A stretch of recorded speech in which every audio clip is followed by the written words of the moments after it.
Well, even how we operate within the firm, we just held a retreat in Denver over 3 days. We go through listening exercises with our team.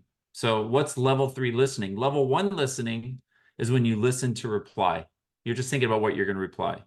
Level two listening is when you listen to understand.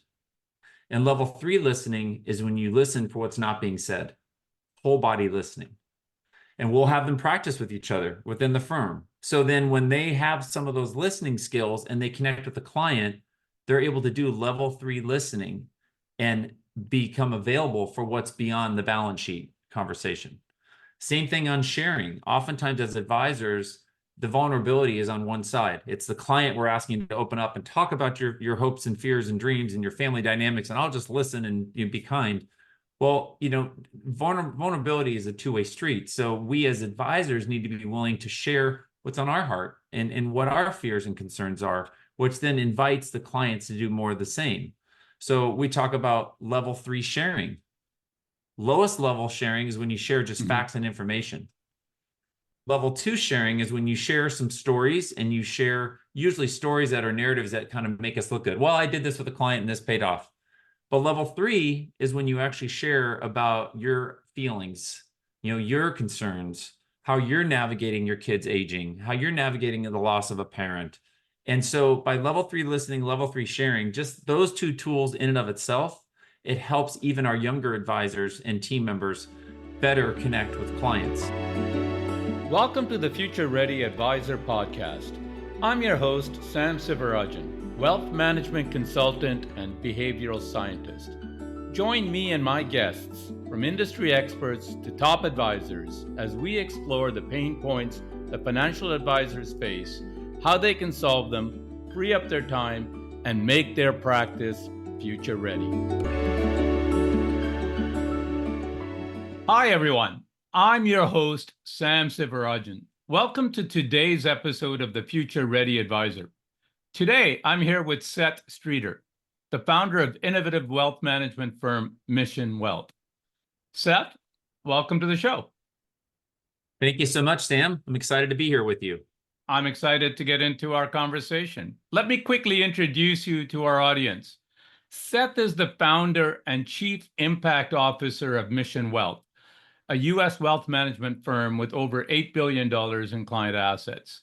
A noted thought leader in life-centered planning, Seth empowers individuals to redefine wealth beyond financial metrics, paving the way for a more balanced, impactful, and fulfilling lives.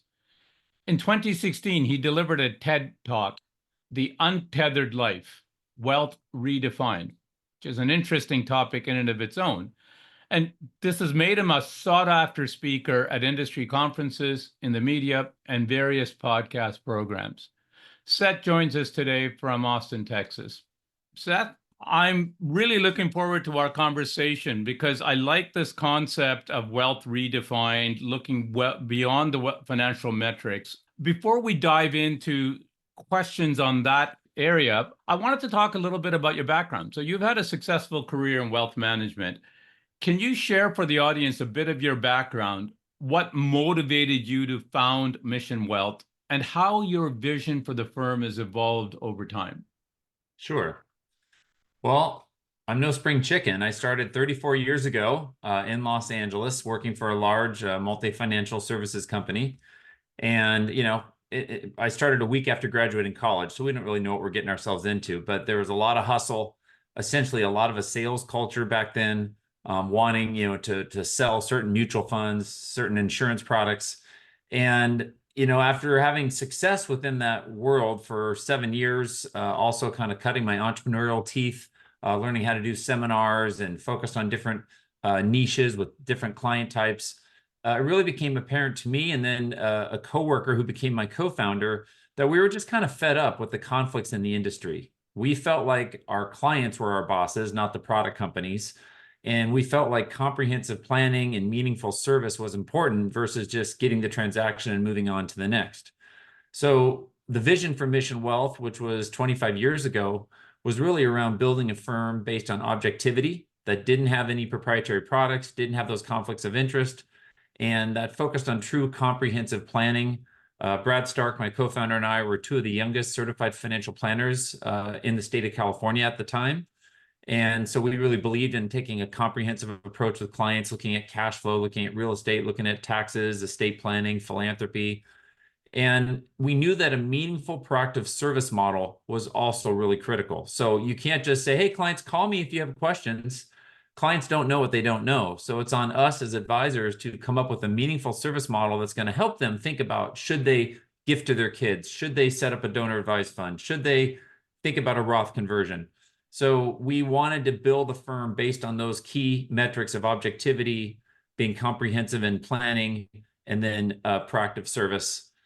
And then I guess that the latter part of your question is really around, where do I see things going?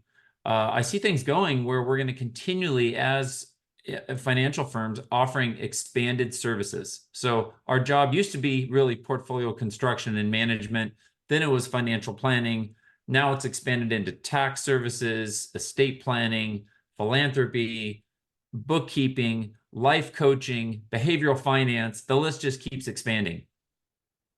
I love that. You mentioned objectivity and a client-centric focus and a planning orientation. And to some extent in 2024, we take that as given. But as you say, like you started that 25 years ago, and that was visionary and a little bit of going against the grain at that point, because that wasn't the typical approach in the industry. You're partly having to educate not just the industry, but I'm assuming your clientele that this is a better way of doing things. Can you talk a little bit about that?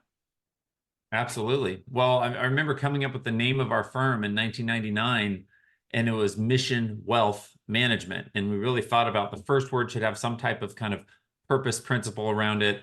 The middle word should be what we're actually advising on, wealth, a comprehensive definition of that. And then management represented we proactively do something. Mm-hmm. And at the time, people didn't even know what wealth management was. I mean, Yeah, financial advisors, investment advisors, stockbrokers, like what's wealth management? That correct. even the name itself was kind of pioneering in a way. And then when we talked to clients and said, yeah, we don't have a, Fidelity had their Magellan fund. We don't have a fund. We use open architecture. We're here to really be your advocate, to be aligned with you as a fiduciary, and to help partner together for you to achieve your goals. And, our tagline was your goals, our mission. So we were really focused on goals. We were helping clients navigate life transitions. And we just dove in head first. And, you get one client, you get two, you get five, you get 10, and then you start to scale over time. And you talked a bit just now about transition. So wealth management, as it's evolving, is helping clients through major life transitions. There is a bigger focus, I've seen it, on the non-financial elements of wealth management. You talked about metrics and a more holistic view of wealth, or redefining wealth. I've seen, for instance, the a more broader thinking about what retirement involves and how you could prepare for retirement, not just from ensuring that you have enough savings, but your purpose, your social network, your engagement, etc. How do you address at Mission Wealth the emotional and psychological aspects of these transitions? I mean, to me, it seems that, again, there's an element of educating clients that to be thinking along these lines, because it's not something that they've been taught or led to believe that they should think about it. How have you worked with clients in kind of getting them to start moving along this direction? Mm-hmm. Well, I think it starts with how we think of our role and identity as an advisor. So if we think that we are in the business of delivering services, I almost think about it like bricks. I deliver portfolio construction, and I deliver cash flow modeling, and I deliver retirement forecasting, and I deliver tax services. That's just a professional service provider delivering services. But if instead of thinking of delivering services of individual bricks, you think of yourself as helping to build a cathedral of a client living their most fulfilled life. We are here to be catalysts for change in clients' lives. That's a whole different framework of, do I deliver services, or I'm here to be a vehicle for change in clients' lives. That's where we start, all right? We are using financial planning and investment conversations as a Trojan horse to open up a far broader level of connectivity with client and ability to impact in their lives. How we actually do it is, you have to meet clients where they are. So clients usually come to us because they think, okay, I have a financial pain point. I need to retire in a year, or I need to boost my income. So you address their particular need when they come to you with that financial interest. But then through the relationship, you can really provide more support as these transitions come underway.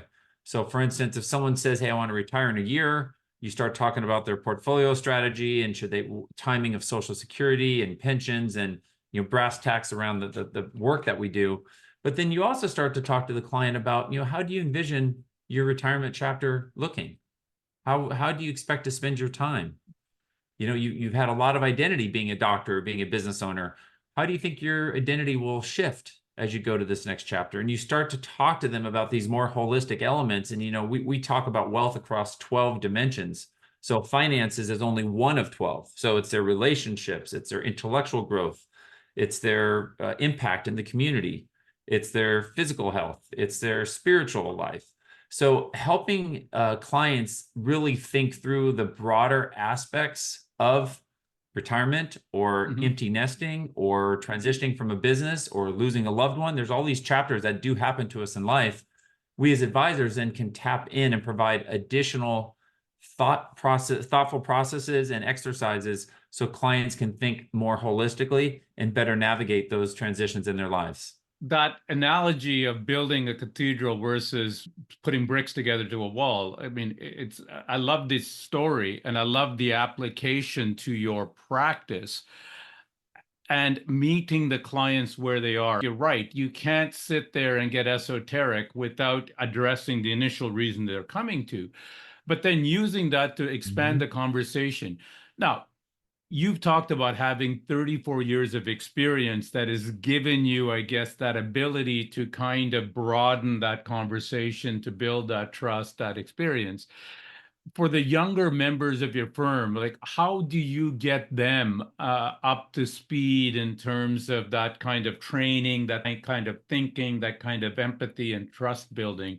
Because those are, I assume, not skills that are in a sense taught, but that are learned over time with experience with clients. 100%. Yeah, well, even how we operate within the firm, we just held a retreat in Denver over 3 days.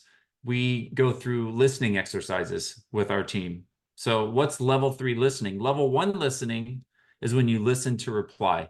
You're just thinking about what you're going to reply. Level 2 listening is when you listen to understand. And level 3 listening is when you listen for what's not being said, whole body listening. And we'll have them practice with each other within the firm. So then when they have some of those listening skills and they connect with the client, they're able to do level 3 listening and become available for what's beyond the balance sheet conversation. Same thing on sharing. Oftentimes as advisors, the vulnerability is on one side. It's the client we're asking to open up and talk about your hopes and fears and dreams and your family dynamics, and I'll just listen and be kind.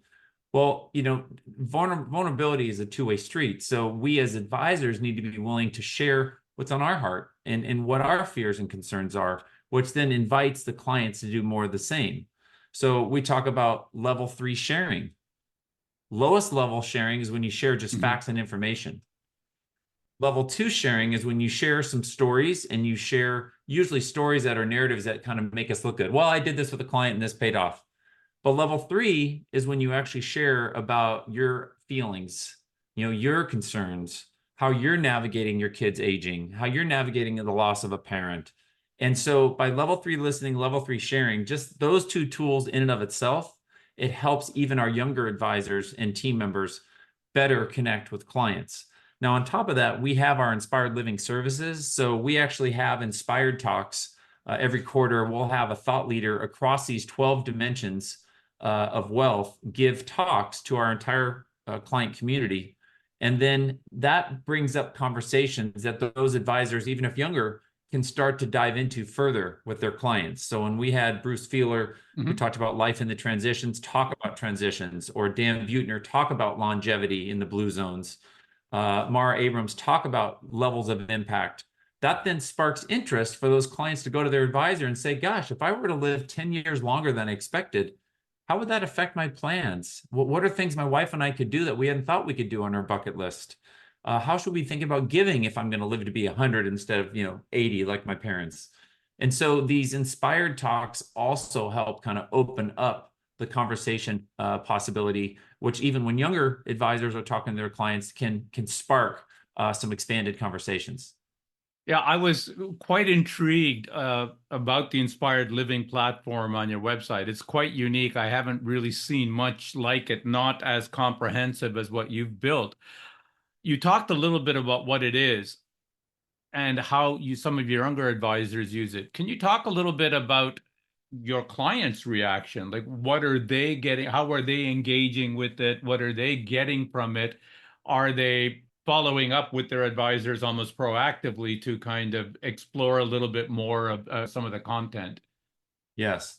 So, in addition to the inspired talks, which we put on and bring in really amazing thought leaders to share, kind of innovative ideas around these different dimensions, we also have wisdom shares and conversation circles where we will, in the wisdom shares, put together clients on certain subjects and allow for kind of crowdsourced peer sharing for clients to learn from other clients and for advisors to listen in. So we talked about the art of giving, how to give enough to charity but not too much, how to give enough to children but not too much, and what's the nuance there, and how are families thinking about their giving strategies, and then having small groups so they could get feedback from other clients from different walks of life and how they're handling that. So understanding that we have a community of 3,000 people, 3,000 families we're serving, there's a lot of wisdom outside just our advisory team, but of the actual client base that we have. So how can we cultivate connections and networking opportunities within our client base for wisdom sharing? Because, we'll talk about AI a little bit and technology trends.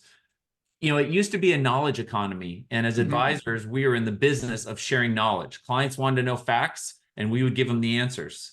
Well, now you can go into ChatGPT and you can pretty much get any answer you want. Knowledge is ubiquitous, it's available. So now, Sometimes even the right answer. yeah, exactly. When you learn how to do prompt engineering, and we actually did an inspired talk on prompt engineering with using a language learning model. So we are in the wisdom economy now.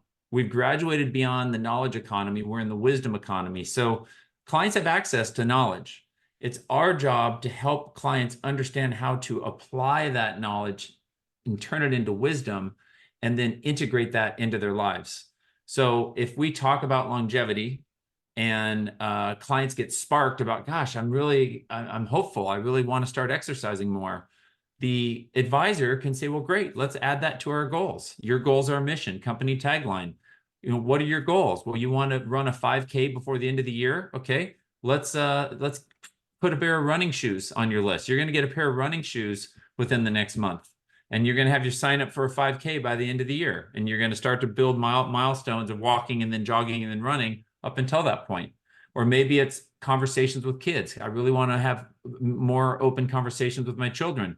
The advisor can keep them accountable to these more holistic goals that get sparked in these inspired talks, in these wisdom shares, in these conversation circles.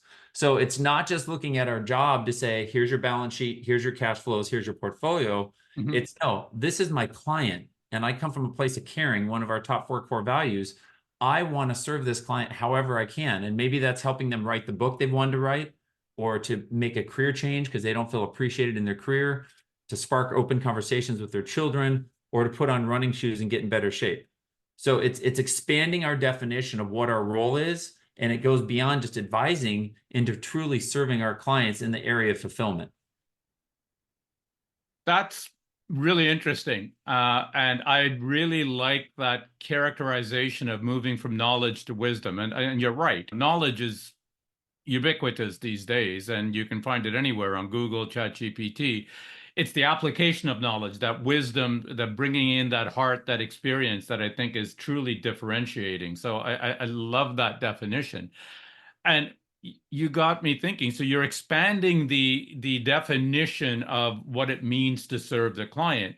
And I love the examples of running, buying shoes, etc. So your advisors would typically take that kind of step with their clients, and their clients expect it to say that they're non-metrics, non-financial, non-wealth oriented metrics and accountability. Your advisors would help their clients meet, and the clients are happy to be held accountable by their financial advisors too? In some cases, yes, some Okay. cases, no. Like I said, clients come to us because they have a financial need. So we address a financial need, and maybe that's the focus of the first 3 to 5 years of the relationship. Okay, let's get the estate plans updated. Let's get your budget going. Let's pay off for the kitchen remodel. Let's get your portfolios fixed. And you have to kind of understand the timing. Like then there's something happens, right? The life event happens, and all of a sudden they're like, oh my gosh, I got laid off, or I inherited money, or like I'll give you a story. This is a great example. So a woman that I had worked with, she had been married 30 some years. She had 2 daughters. The youngest had just empty nested, and she was in California, and the daughters went to school on the East Coast. And right at the time that their youngest was heading to college, her husband said he wanted a divorce. He didn't want to stay in the marriage. So he ended up moving away also. So this very dedicated mom basically had her life blown up because her husband and her daughters all left. Now, in doing the financial planning conversation, it was clear she had more than enough money. She was going to be fine even after the divorce. She was going to be able to stay in the home. She was going to be fine. So my job as a financial advisor, putting that hat on, should have been done. But she wasn't happy. She was really struggling. And so using level 3 listening, I went through a process and asked her, it's like, what really brings you joy? She said, I just love connection. I love nurturing, and I miss nurturing my daughters, and I feel so lonely. And so I asked her, well, what are your other passions? What else lights you up? And she said, well, I've always loved skincare. She always loved, learning about the latest skincare products and skincare routines. And so I invited her. I said, you don't need the money, but what if you got a license to become an esthetician? And what if we converted your husband's office in the home, because it had a separate entrance, to become like an in-home studio, and you could get all the equipment, the misters, and you could start to give facials. And she was really passionate also about helping women who've been in domestic violence situations. She got her esthetician degree. She converted this office into a beautiful home studio, and she started to give out facials for free and some for money, but to women who had come out of really tough domestic abuse situations. It created new connection. It gave her a new sense of purpose. She was able to give nurturing. She got so much back. It created community. So that helping her think about that pivot had nothing to do with her financial plan. It had to do with caring for her as a human, because I saw my role as being broader than just, is she not going to run out of money? That's such an amazing story and very illustrative of your point on a level 3 listening, but also applying.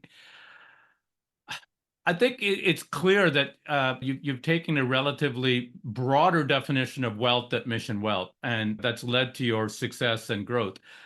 How have you balanced the drive to scale with maintaining what seems like and sounds like a very personalized service? And what advice would you give to smaller firms that are trying to compete against the industry giants who have that scale?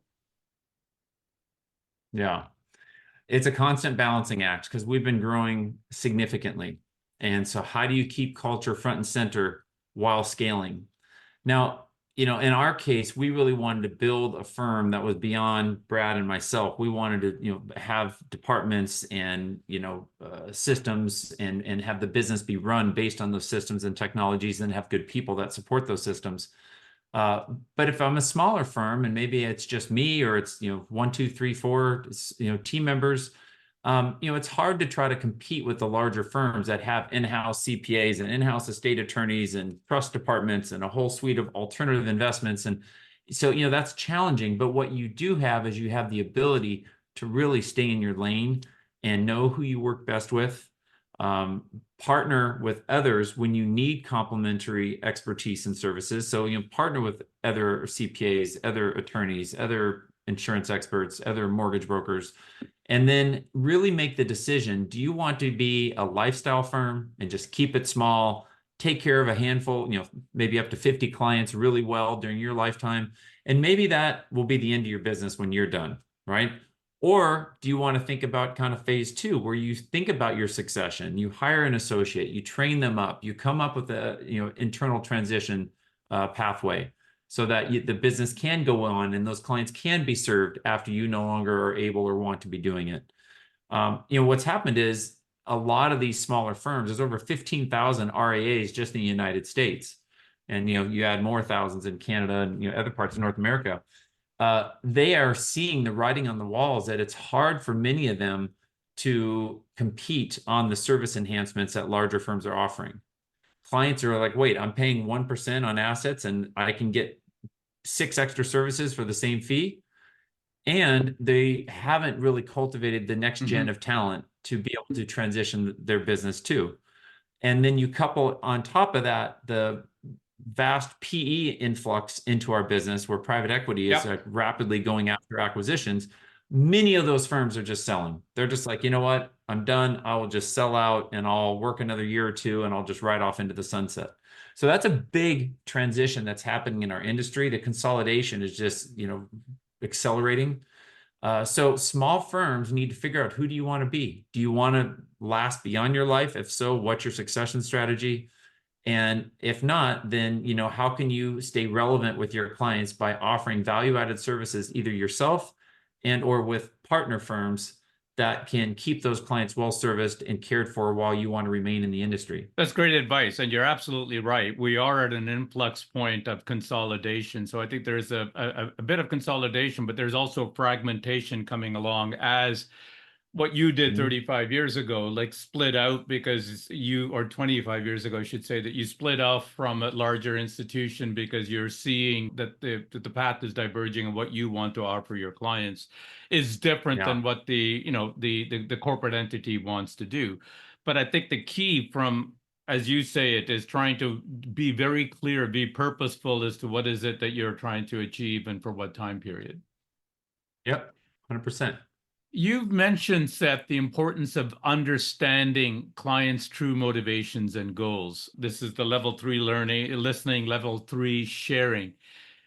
Can you give some examples or specific techniques and approaches that financial advisors may think about using to uncover those deeper client insights during their meetings? Sure. Yeah. So first is expand your mindset. You're not just a bricklayer of services. And if you see yourself as, I'm here as an advocate for my clients, I want to use these conversations to create something deeper and more meaningful. If that's you, I would say, it starts with how we do discovery, our first discovery meeting. So, in the days we used to use fact finders. Now a lot of it's, digital. But if you think about a typical financial advisor's fact finder, I'll just pick a couple categories on real estate. The questions would be, and I'm going to talk about going from 2-dimensional questions to 3-dimensional questions. So formerly, the 2-dimensional questions would be, oh, do you own your home? Great. When did you purchase it? What is your cost basis? Do you have any expected improvements? What's your outstanding mortgage? Is it fixed? Is it adjustable? Those are 2-dimensional questions. A 3-dimensional question is, do you feel a sense of place in this home? Do you feel like you really have landed where you want to be? Clients think, oh, well, I don't know, I've always thought about living in a city or living in nature or maybe bi-coastally, or I've thought about living in a foreign country. Like that opens up how they would like to live. Or maybe it's about decluttering their home. We did an inspired talk with an expert on decluttering and how that could change the way they live. Within their career, it used to be 2-dimensional questions. Where do you work? What do you do? Is your salary fixed or variable? Do you have a bonus structure? What are your benefits? Those were the questions we would ask. You add a 3-dimensional question, something like, do you feel like your values and your passions are aligned with your career? Oh, wow. Do you feel that your talents are being fully utilized? And are your talents appreciated in what you do with your supervisors, with your peers? You start to ask those level of questions and people kind of reflect, well, I don't know. No, I'm kind of frustrated. I don't feel really appreciated. I don't feel my values or interests are aligned. And again, like back to a story in my TED Talk, I talked about the corporate attorney who made a lot of money traveling across the country doing big deals, but he was miserable. When I asked those questions, he hated his job. He had back pain. He hated traveling all the time. He was away from his family. And through these types of conversations, we were able to get him to realize his passion was history. And through the financial planning process, we helped him pivot to become a high school history teacher, doing what he loves. And even though his, financial compensation was much less, he was willing to work much longer. He was much happier. He wasn't traveling all the time. His health improved. He had summers to spend time with his wife and his kids. It really improved his overall wealth when one defines wealth holistically versus just based on the numbers. Those are such great examples, Seth. I like this characterization of 2D versus 3D questions. And I've always believed that the importance of discovery is in asking better questions for advisors, right? We've tended to believe, because we are the experts, that the expectation of our clients is that we have all the answers, so that it's a very technical approach to the job, etc. And I've come to realize over time, and your characterization, I think, illustrates that the real value you add your clients is asking those, call it the third dimensional questions, and things that they've never really thought about. And it's not even so important, I believe, that they get the answer or they find the answer. It's the process of asking themselves the questions and perhaps sitting with that discomfort. I think eventually it leads to clarity. It may not be in that meeting, but it leads to clarity. And if you as an advisor can provide that path to clarity, I think you've done far more than what your fees are charged for. 100%. And again, people can feel the difference when you walk away and they feel like you really cared about Mhm. them, help spark something new in them. You had them maybe think about undeferring a part of themselves that has been deferred for too long. Because, we all have followed this, not all, but most of us have followed a success script that was handed to Right. us. It wasn't ours. Like all of a sudden, it was like I was taught to get all A's and do community service and be in student government and play sports and then go to college and repeat and get a good job and work your butt off. And it was, my self-worth was tied to my productivity. That's what I was taught. I grew up in a farming family. It was all about work and work ethic. And so that was handed to me, and that was handed to my parents, and it was handed to my grandparents. So I just rinsed and repeated and kept doing the same thing until I realized, wow, this is, I hit the pause button. Is this really serving me? Yeah, I'm achieving and I'm productive, but am I fulfilled? And so when we start to really think about what life we want and are we getting it, if we keep doing what we're doing, are we actually getting there? Or do we need to hit pause, really reflect on our values, our priorities, and then think about how we might, reimagine living in a way that's more aligned? It's so valuable. And we as advisors are in such a privileged seat where clients are opening up to us maybe more than anyone else in their lives. Like they tell us their family dynamics, their hopes, their fears. And we have an opportunity to take that information and help them make pivots to live a more fulfilled life. Absolutely. So last question before we dive into the rapid fire set of questions. So we talked briefly about technology and AI, and we see them rapidly advancing. How can smaller firms leverage these tools and remain competitive? Is there technologies that you and your team at Mission Health are looking at that you're finding helpful and impactful? Never losing sight of the fact, as you said, that there's a difference between knowledge and wisdom, and that it is a very personalized business, that they're looking for the human relations. But where do you see technology playing a useful role going forward? Oh, I mean, technology is huge and it will only continue to be a big part of any successful advisor's life. So, there's a lot of the baseline tools that I think if advisors aren't really maximizing, they're missing out. So, really understanding your financial planning software. Usually it's Money Guide Pro or eMoney are kind of the two most popular ones. There's many others. And then doing live planning with your clients. So, it used to be we would do discovery. We then go in the back in the boiler room. We'd create the plans, and then we'd set up an appointment. We'd deliver the plan and go through like 50 pages of Yeah, here's this, yeah. here's that. it's much more interactive now, right? When you can sit down with the client and say, well, what if you retire in 2 years? What if your company stock does this? What if you downsize the home? What if you want to gift this much to the kids or to charity? And they can actually see in real Mhm. time how that affects their choices. So really mastering the financial planning tool is critical. And those tools keep getting better. They're including behavioral finance pieces and other components. We use what if scenarios also with hidden levers, which is another software that kind of does probability analysis around different what if Mhm. scenarios. We use Holistiplan on the tax side. So again, having meaningful conversations with clients on tax strategies, right? Like, what if you do some tax loss harvesting? What if you do fund the Roth? How is this going to affect things on the tax return? Um, so that I would just say there's technology that's within our industry that we can leverage. As far as the practice management side of the business, you also really have to know your numbers on clients, revenue, services delivered, delay of services delivered. And we use Salesforce and have really put a lot of effort into customizing Salesforce as our CRM tool. There's other CRM tools that you can utilize, but you have to know the practice management side of your business as well as the financial Mhm. planning tools. So those are like, the common ones. I would say here's a powerful tool that a lot of people don't take advantage of, a cell phone, right? When you're talking to clients about estate planning, you could be a one-person shop. Most people, when it comes to estate planning, the two-dimensional conversation is, do you have a will? Do you have durable powers of attorney? Do you have a living trust? Let's get those updated. When were they last updated? Okay, we need to get those updated, and then you're done. But if you think about helping clients really further their legacy, the legacy is not just about the assets and distributions of their balance sheet. That, is what you get in a will and a trust. It's about your life lessons. It's about your values. It's about your stories of the toughest time of your life and how you got back up afterwards.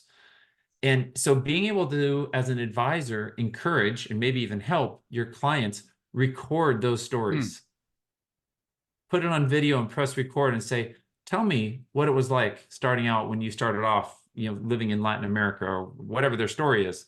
How did you and mom meet? What was the love story? What was the toughest time in your life? How'd you get through it? What values have been your guiding light through your journey? Like these, that's legacy. So when it comes to estate planning, let's not forget the tool of recording the legacy stories of our clients. That's another great way to show how much we care, and they will truly appreciate that they've been able to kind of document that to be able to share with future generations. I like that. Highlight the importance of technology, but I think it's something that I've always believed that there's you can't ever forget the human touch. So when you talk about financial planning, it made me think as you were explaining that, yes, in olden times, you used to collect all the data, produce the plan, hand it over, maybe go through a quick executive summary to say this is what they say. But those plans never looked at afterwards, they gather dust, and it is not compelling.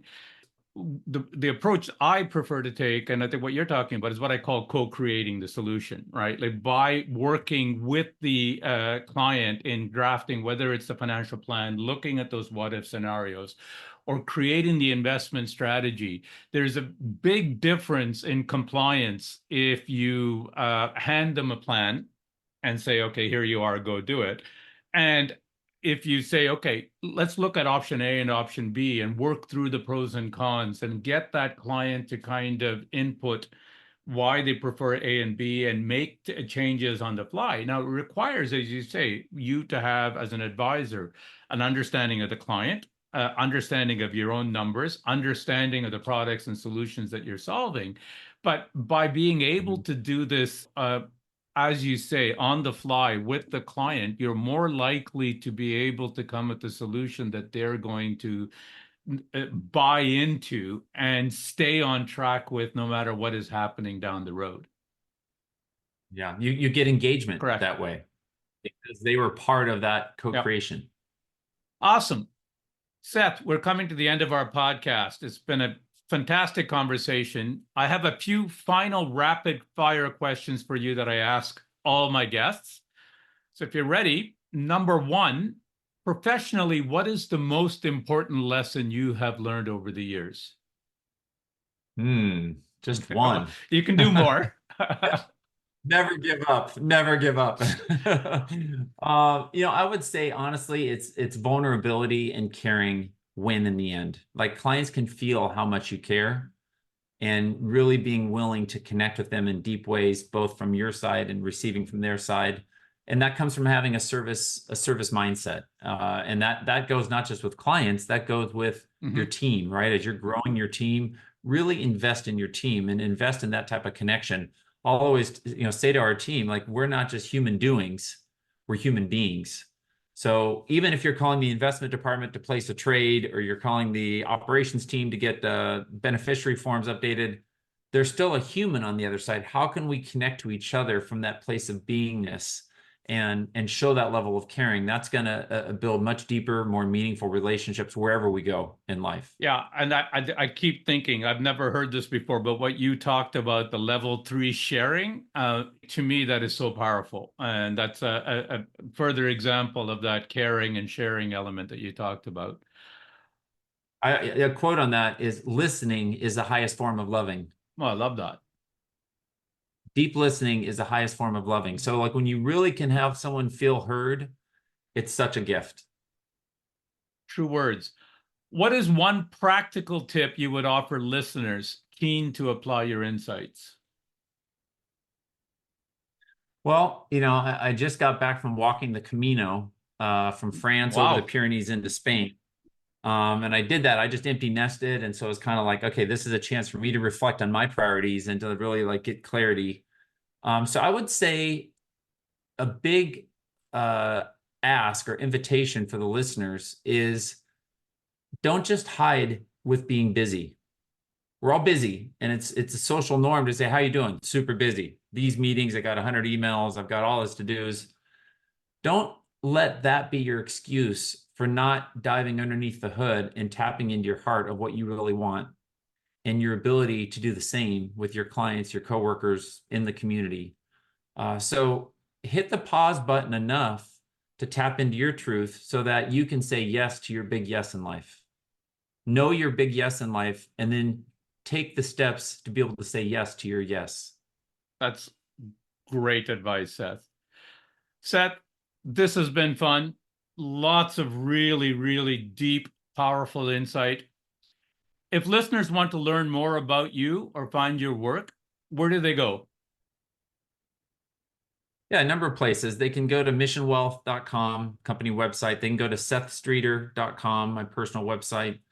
They can watch the TED Talk, and they can go to any social channels. I'm on LinkedIn, I'm on Instagram, on Facebook. So I make posts and share a little bit across social media as well.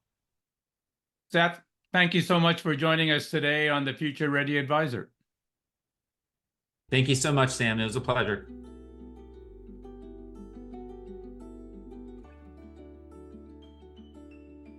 In this episode of the Future Ready Advisor, I had the pleasure of speaking with Seth Streeter, the founder of Mission Wealth. Seth shared his innovative approach to wealth management, focusing on holistic life planning that goes beyond traditional financial advice. Here are my 3 key takeaways. Number 1, redefining wealth beyond finances. Seth emphasizes that true wealth extends far beyond financial metrics. At Mission Wealth, the focus is on holistic life planning that includes emotional, social, and psychological aspects. Financial advisors should consider the entire well-being of clients, guiding them through major life transitions by addressing not just their financial needs, but also their broader life goals and personal fulfillment. Number 2, the power of level 3 listening and sharing. Seth introduces the concept of level 3 listening, which involves deeply understanding what clients are saying, not just with words, but with their emotions and unspoken concerns. This level of engagement allows advisors to connect on a deeper level, fostering trust and creating more meaningful client relationships. Likewise, level 3 sharing involves advisors being vulnerable and sharing their own experiences, which encourages clients to open up and engage in a richer dialogue. Number 3, asking 3D questions to uncover deeper client insights. Seth highlights the importance of moving from 2D to 3D questions in client meetings. Traditional questions about assets like real estate might focus on basics, purchase price, mortgage details, or cost basis. Instead, Seth suggests asking deeper, three-dimensional questions such as, do you feel a sense of place in this home? Or is this where you truly want to be?